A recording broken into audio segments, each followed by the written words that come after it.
Assalamualaikum warahmatullahi wabarakatuh, anak-anak ibu yang soleh dan soleha.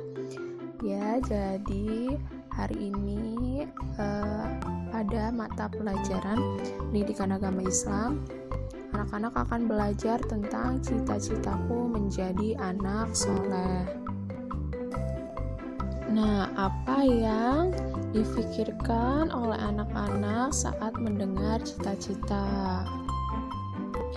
Ya, beberapa anak-anak pasti berpikir bahwa cita-cita itu seperti ingin menjadi pilot, ingin menjadi profesor, ingin menjadi koki dan lain sebagainya. Semuanya hanya terbatas pada profesi. Ini namanya profesi.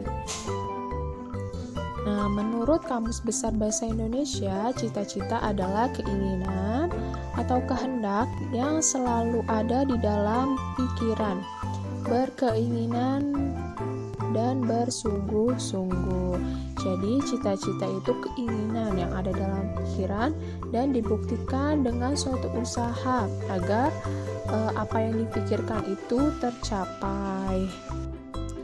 Ya, jadi selain profesi-profesi tadi seperti pilot, ingin jadi polisi, ingin jadi tentara, ingin jadi koki, ingin jadi profesor, ingin jadi guru, dan lain sebagainya, ternyata kita sebagai umat Islam juga harus memiliki cita-cita sebagaimana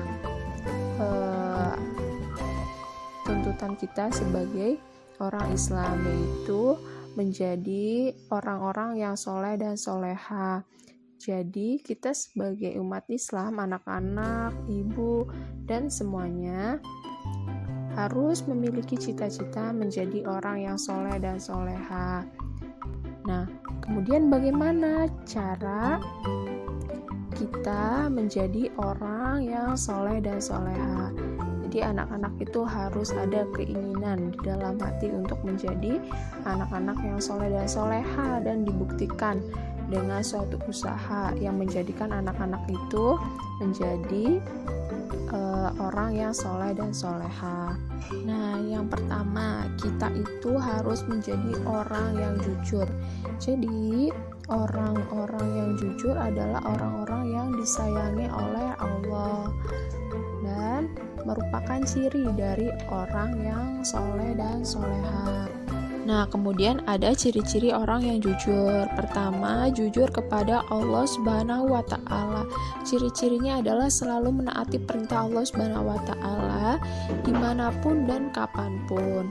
Nah, contohnya kita melakukan segala perintah Allah serta menjauhi segala larangannya dengan hati yakin akan adanya Allah Subhanahu wa Ta'ala sebagai Tuhan kita. Kita mengaji, kita sholat, kita bersedekah,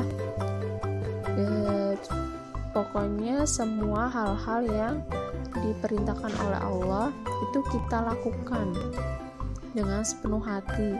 Kita berpikir bahwa kita harus menjalankan segala perintah Allah itu karena Allah.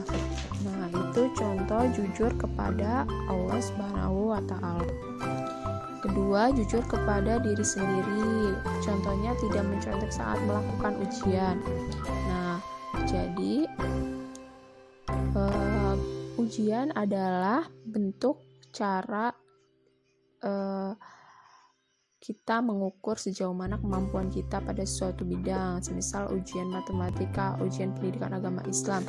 Jadi mengukur pengetahuan, itu mengukur pengetahuan sejauh mana kita paham akan materi tersebut. Nah, kita itu tidak boleh mencontek. Nah, kalau kita mencontek berarti kita tidak jujur akan diri kita sendiri. Kita tidak tahu kemampuan kita itu sejauh mana, kita bisanya sampai mana, kita tidak bisanya di bagian mana, begitu.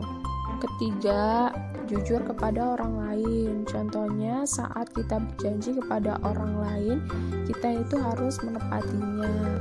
Saat kita meminjam sesuatu ke orang lain harus dikembalikan dan lain sebagainya.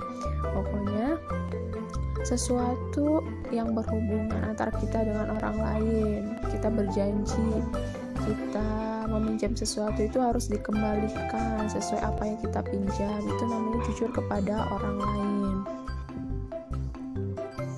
Ya, jadi tadi Ibu sudah menjelaskan, Ibu sudah ceritakan bagaimana ciri-ciri orang yang soleh, dan kita sebagai umat Islam itu harus memiliki cita-cita menjadi orang yang soleh dan soleha.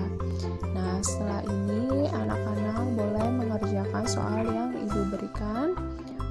Kurang lebihnya jika Ibu punya kesalahan, Ibu minta maaf. Wassalamualaikum warahmatullahi wabarakatuh.